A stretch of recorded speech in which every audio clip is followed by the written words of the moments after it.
दोस्तों आप जानते होंगे इस केस के बारे में। इंदौर का ये केस है। इंदौर के एक कपल गए थे मेघालय में और वहाँ पर उनकी वाइफ ने कुछ गलत किया अपने हस्बैंड के साथ में, उनको मरवा दिया अपने कुछ फ्रेंड्स के साथ में या फिर अपने कुछ साथियों के साथ में मिलके। तो ये सब क्यों होता है? ये सब होता है टॉक्सिक रिलेशनशिप के कारण। ठीक है, अरेंज मैरिज है वो, उसके बारे में मैं ज़्यादा बात नहीं करूँगा। मैं बात करना चाहता हूँ कि अगर आप सिंगल हैं और आप किसी रिलेशनशिप को मैनिफेस्ट कर रहे हैं, आप किसी पार्टनर को मैनिफेस्ट कर रहे हैं, तो आप कौन से ऐसे 5 स्टेप्स लेकर, ठीक है, ऐसे कौन से स्टेप्स को फॉलो करके आप इस तरीके के रिलेशनशिप को अवॉइड करें और आप अपने आइडियल पार्टनर को मैनिफेस्ट कर पाएँ। ठीक है, तो हमको क्या करना है, हमको इस तरीके के नेगेटिव न्यूज़ में हमको कुछ पॉजिटिव ढूंढना है कि हम इससे कैसे बच सकते हैं। तो वही मैं आपको बताने वाला हूँ। मैं आपको टोटल 5 स्टेप्स बताऊंगा कि आप अपने आइडियल पार्टनर जो आपसे प्यार करे, है ना, आपकी केयर करे, आपको समझे और आपके साथ लॉन्ग लास्टिंग रिलेशनशिप बना के रखे, वो मैं आपको बताने वाला हूँ कि आप उनको कैसे मैनिफेस्ट कर सकते हैं अपना आइडियल सोलमेट, आपका समवन स्पेशल, जो मैंने किया है अपने वाइफ को मैंने मैनिफेस्ट किया है। ठीक है, एक मैं भी रिलेशनशिप में था पहले, ठीक है, लेकिन उनके साथ मेरी बात बनी नहीं। 6 महीने का हमारा रिलेशनशिप था, मैं उनसे कभी मिलने नहीं गया, हमारी फ़ोन पे ही बात होती थी। लेकिन जब उन्होंने मना किया कि शादी नहीं हो पाएगी तो मैंने बिल्कुल भी फोर्स नहीं किया। साथ के साथ इससे पहले भी मेरी कई रिलेशनशिप रह चुकी थी कॉलेज के बाद से फिर, लेकिन मैंने कभी किसी को फोर्स नहीं किया, कभी मैंने पास्ट को खंगाला नहीं, क्योंकि पता नहीं मेरे में इनबिल्ट क्वालिटी है कि मैं हमेशा मूव ऑन कर जाता हूँ। ठीक है, और आपको भी वो क्वालिटी डेवलप करनी है और मैं आपको स्टेप बाय स्टेप बताऊंगा तो आपको वो चीज़ पता चलेगी कि आप अपने आइडियल पार्टनर को कैसे मैनिफेस्ट कर सकते हैं। मैंने भी इसी तरीके से अपनी जो मेरी वाइफ है अभी, उनको मैंने मैनिफेस्ट किया है। मेरी भी लव मैरिज होने वाली थी, मैंने उसको अरेंज में कन्वर्ट किया। ठीक है, क्योंकि मैंने बोला कि मैं इसी से शादी करूँगा और यही मेरी आइडियल पार्टनर है। तो आप कैसे कर सकते हैं? अभी मेरा life by the grace of God बहुत अच्छा चल रहा है, रिलेशनशिप बहुत ही ज़बरदस्त है, बहुत सारा प्यार है, सब कुछ है। तो आप भी कर लीजिए इसी तरीके से। सबसे पहले आपको क्लैरिटी होनी चाहिए कि आप किस तरीके का पार्टनर मैनिफेस्ट करना चाहते हैं, क्योंकि जब तक आप क्लियर नहीं होंगे कि मेरे को किस तरीके का पार्टनर चाहिए, मेरे को कुछ भी मैनिफेस्ट करना है आपको, तब तक यूनिवर्स को कैसे पता चलेगा कि आपको क्या चाहिए। ठीक है, तो मैंने एक इस तरीके से बनाया है, मैंने आपके लिए लिख भी दिया है, मैं आपको पढ़ के सुनाता हूँ कि मैंने क्या लिखा है। यहाँ पर आप देख सकते हैं, यहाँ पर मैंने लिखा है, आपको उल्टा दिख रहा होगा लेकिन मैं पढ़ के सुनाऊंगा। आपको इस तरीके के 2 कॉलम बना लेने हैं, ये स्टेप 1 है। ठीक है, स्टेप 1 में आपको यहाँ पर लिखना है आइडियल पार्टनर क्वालिटीज़। ठीक है, यहाँ पर मैंने कुछ क्वालिटीज़ लिखी है: loyal, understanding, loving, funny, caring, spiritual, trustworthy, emotionally mature. ठीक है, यहाँ पर क्या है, हाउ रिलेशनशिप फील्स। इस तरीके के 2 कॉलम आपको बनाने हैं। यहाँ पर मैंने लिखा है complete, satisfied, physical intimacy, safe, supportive, freedom, passionate, stable.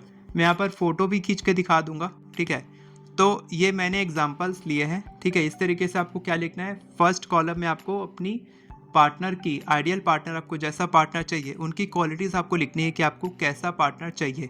ठीक है, ये सब कुछ मैंने आपको पढ़ के सुना दिया, मैं आपको फ़ोटो भी दिखा दूंगा। और यहाँ पर आपको लिखना है सेकंड कॉलम में कि आप कैसा फील करेंगे उस पार्टनर के साथ रह के। ठीक है, तो ये भी मैं आपको बता दिया हूँ। फर्स्ट स्टेप कंप्लीट हो जाता है, इसके बाद आता है सेकंड स्टेप। सेकंड स्टेप में आपको जो क्वालिटीज़ आपने लिखी है फर्स्ट स्टेप में, है ना, जो हमने आइडियल पार्टनर की क्वालिटीज़ लिखी है, वही आपको अपने अंदर डेवलप करनी होगी। ठीक है, क्योंकि लाइक अट्रैक्ट्स लाइक काम करता है, जैसे आप होते हो वैसे ही पार्टनर आपको अट्रैक्ट होगा। ठीक है, तो आपको वो क्वालिटीज़ खुद के अंदर लानी है। अगर आपने लिखा है कि मेरे को लॉयल पार्टनर चाहिए, तो आपको लॉयल बनना पड़ेगा। ठीक है, आप अगर लॉयल नहीं हो, ठीक है, तो आपको लॉयल पार्टनर नहीं मिलेगा। अगर आपको ऐसा पार्टनर चाहिए कि वो मैच्योर हो, तो आपको मैच्योर बनना पड़ेगा। आप अगर बच्चा बुद्धि वाला काम करेंगे तो आपको वैसा ही पार्टनर मिलेगा। ठीक है, तो जैसा आपको पार्टनर चाहिए वो क्वालिटीज़ आपके अंदर होनी चाहिए। ये हो गया सेकंड स्टेप। थर्ड स्टेप बहुत इंपॉर्टेंट है, ये है विजुअलाइजेशन। ठीक है, रात में सोने से पहले जैसा पार्टनर आपने सोचा है मैनिफेस्ट करने के लिए, आइडियल पार्टनर की क्वालिटीज़ होनी चाहिए। वो फीलिंग्स जो आप महसूस कर पा रहे हैं, जैसे कि आप complete, satisfied, physical intimate relationship होना चाहिए, सेफ होना चाहिए, सपोर्टिव होना चाहिए और फ्रीडम होनी चाहिए, पैशनेट होना चाहिए, आपकी रिलेशनशिप स्टेबल होनी चाहिए। ये सारी क्वालिटीज़ आपने लिखी है, ये सारी फीलिंग्स आपने लिखी है। तो ये फीलिंग्स को आप महसूस करेंगे कि आप अपने पार्टनर के साथ घूम रहे हैं, उनके साथ टाइम स्पेंड कर रहे हैं, उनके साथ आपकी शादी हो चुकी है और वैसी फीलिंग आप महसूस कर रहे हैं कि आपके बीच बहुत सारा प्यार है, वो आपकी केयर कर रहे हैं और आपकी छोटी छोटी चीज़ों को लेकर आपका ख्याल रख रहे हैं, है ना, आपको सपोर्ट कर रहे हैं। इस तरीके से आपको वो फीलिंग लेकर आनी है कि आप अपने पार्टनर के साथ कितना अच्छा फील कर रहे हैं और इसी फीलिंग में आपको सो जाना है, क्योंकि नेविल गोडार्ड कहते हैं फीलिंग इज़ द सीक्रेट। यही सीक्रेट है कि जब आप विजुअलाइज करेंगे तो आप उसको मैनिफेस्ट कर लेंगे। तो ये फीलिंग के साथ आप 5 मिनट कर सकते हैं। सोने से पहले आपको लेट जाना है, लेटने के बाद आप थोड़ी डीप ब्रीदिंग कर सकते हैं। डीप ब्रीदिंग करने के बाद जस्ट आपको नींद आ रही है, उसी समय आप थोड़ा सा फीलिंग अच्छी लेकर आइए कि आप अपने पार्टनर के साथ मिल चुके हैं, आपकी एंगेजमेंट हो चुकी है और आप शादी में जो वरमाला हो रही है वो हो रही है, या फिर आप उनके साथ हनीमून पे गए हैं और बहुत अच्छा आपकी ट्रिप रही है। आप उनके हाथ में हाथ रख के बैठे हैं और उनसे बातें कर रहे हैं और वो आपको कितना सपोर्ट कर रहे हैं, कैसा आपको फीलिंग आ रही है, ये सारी फीलिंग्स को आप महसूस करेंगे। तो ये हो गया थर्ड स्टेप। इसके बाद आता है फोर्थ स्टेप। फोर्थ स्टेप है stay in the frequency of love and gratitude. हमेशा प्यार और आभार की फ्रिक्वेंसी में रहिए, ठीक है।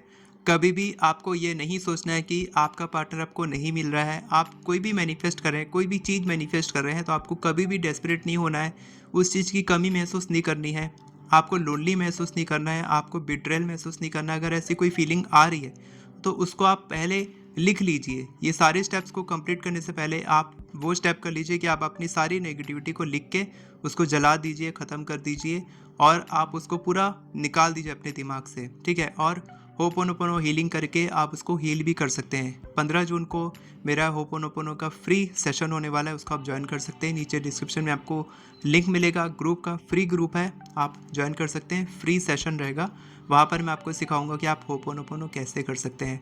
तो होपोनोपोनो की मदद से आप ये भी कर सकते हैं। इसके बाद आपको क्या करना है, फोर्थ स्टेप में ही ये इंक्लूडेड है कि आपने पहले देखा कि आपको लव की फ्रीक्वेंसी में रहना है और ग्रैटिट्यूड की फ्रीक्वेंसी मेंटेन करनी है। तो लव की फ्रीक्वेंसी आप कैसे करेंगे कि आप हमेशा पॉजिटिव सोचेंगे, आप लैक की फीलिंग लेकर नहीं आएंगे, आप लोनली फील नहीं करेंगे, आप अच्छा महसूस करेंगे, आप प्यार महसूस करेंगे खुद के प्रति। और आप ग्रैटिट्यूड के लिए आप रोज़, ठीक है, कोशिश कीजिए रोज़ की प्रैक्टिस बनाने के लिए कि रोज़ आप सोने से पहले 3 चीज़ें लिखिए कि आपके लाइफ में क्या अच्छा चल रहा है, या आपके पास आपके अंदर में क्या क्वालिटीज़ है, आज आपने क्या अच्छा किया या आपने क्या अच्छा फील किया। जो भी आपने फील किया वो आप ग्रैटिट्यूड में लिखिए कि आपने आज 3 कोई अच्छे काम किए, कोई अच्छी क्वालिटीज़ आप में है, आपने किसी की हेल्प की, या फिर आपके दिन में कोई 3 अच्छी चीज़ें हो गई, ये आप लिखिए। और इसके बाद आता है fifth and the last step, जो है take inspired action and let go, यानी कि सरेंडर। तो इंस्पायर्ड एक्शन क्या लेंगे आप, इंस्पायर्ड एक्शन आप ये ले सकते हैं कि आप लोगों से मिलिए, ठीक है। आप कोई, जैसे मैंने किया था, मैंने अलग अलग जो मैट्रिमोनियल साइट्स होती है वहाँ पर मैंने रजिस्टर किया, वहाँ पर मैंने पेड मेंबरशिप लिया। मेरे को उससे कोई फ़ायदा नहीं हुआ, लेकिन मैंने फिर भी किया। मेरे को जो पार्टनर मिली वो मेरे को फेसबुक से मिली, वहाँ पर हमारी बातचीत शुरू हुई थी। उन्होंने ही मेरे को, मतलब जो मेरी वाइफ है, उन्होंने ही मेरे को फ्रेंड रिक्वेस्ट भेजी थी, फिर मैंने उनसे बात किया तो हमारी बात हो गई थी। तो आप इस तरीके से ओपन रहेंगे खोजने के लिए, डेस्परेट नहीं होते हुए आप ओपन रहेंगे कि आपको अपना पार्टनर मिल चुका है। और मैंने कुछ एफर्मेशंस भी लिखे हैं आप लोगों के लिए, मैं आपको पढ़ के सुना रहा हूँ, आप इसको लिख लीजिएगा।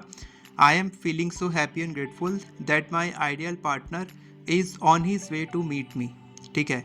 यानी कि मैं बहुत खुश और आभारी हूँ कि मेरा जो आइडियल पार्टनर है वो मुझसे मिलने वाला है, ठीक है। इसके बाद I am attracting beautiful loving committed and long lasting relationship with my ideal partner, ठीक है। इसका मतलब कि मैं अपने आइडियल पार्टनर के साथ में एक सुंदर, प्यारा, कमिटेड और लॉन्ग लास्टिंग रिलेशनशिप मैनिफेस्ट कर रहा हूँ, ठीक है।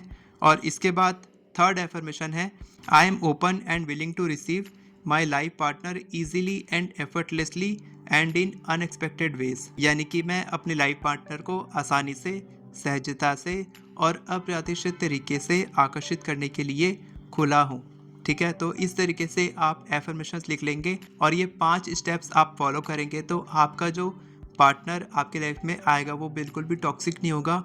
मैं आपको ये भी बोलता हूँ कि अगर कोई पास्ट रिलेशनशिप आपका पहले से है, ठीक है, और वो छूट चुका है, 2 साल हो गया, 5 साल हो गया, 10 साल हो गया, कई लोगों को ये क्वेश्चंस भी होते हैं कि सर उसको वापस मैनिफेस्ट करने के लिए क्या करें। तो मैं बोलूँगा कि उसको आप भूल जाइए, आप अपने आइडियल पार्टनर को मैनिफेस्ट कीजिए, ठीक है। अगर वो लाइफ पार्टनर आने वाला होगा, जो पहले पास्ट रिलेशनशिप रहा, अगर वो वापस आने वाला होगा तो वो आ जाएगा, अगर वो आपका आइडियल पार्टनर होगा तो। अगर वो आइडियल पार्टनर नहीं है, जो आपसे प्यार करे, आपकी केयर करे, है ना, फालतू में किसी को मैनिफेस्ट क्यों करना जो आपको परेशान करे। आपने देखा ही है आजकल कितने सारे केसेस इस तरीके से आ रहे हैं कि लोग अपने पास्ट के रिलेशनशिप को मेंटेन करने के लिए अपने फ्यूचर हस्बैंड को या जो शादी हो गई उनको ऐसा कुछ गलत कर दे रहे हैं। तो ऐसा क्यों करना। अगर आपकी शादी किसी से हो गई और आपका पास्ट रिलेशनशिप रहा है और आप उनको अभी तक भूल नहीं पा रहे हैं, तो आपकी जो एग्जिस्टिंग रिलेशनशिप है वो ख़राब हो जाएगी। तो उसको ख़राब करने का कोई मतलब नहीं है, आप उनको भूल जाइए। आपकी शादी अगर किसी और से हो गई तो उससे आप पूरी तरीके से प्यार कीजिए, उसका एक्सेप्ट कीजिए और उसकी पूरी केयर कीजिए। जो केयर आप उनको देंगे, जो प्यार आप उनको देंगे, वही आपको रिटर्न में मिलेगा, मेरा विश्वास कीजिए, ठीक है। इस तरीके से कीजिए। अगर आपको और जानना है कि आपको एफर्मेशंस कैसे लिखनी है, तो आप मेरी एफर्मेशन ई बुक से बहुत ही आसानी से 10 मिनट में आप जितनी चाहें उतनी एफर्मेशंस लिख सकते हैं। मैंने खुद अपनी 40 एफर्मेशंस लिखी हैं, तो आप भी 40 से 50 एफर्मेशंस केवल 10 मिनट में लिख सकते हैं, क्योंकि मैंने उसमें सैम्पल एफर्मेशंस भी दिए हैं, ठीक है। और कमेंट में ज़रूर लिखिए, thank you so much universe, मुझे मेरा आइडियल पार्टनर मिल चुका है, ठीक है। वीडियो पसंद आई हो तो वीडियो को लाइक करें, चैनल को सब्सक्राइब करें, बेल नोटिफिकेशन को ऑन करके ऑल पर क्लिक करें, ताकि आपको इसी तरह की वीडियोस आगे भी मिलती रहे। Thank you so much everyone for watching this video. God bless you.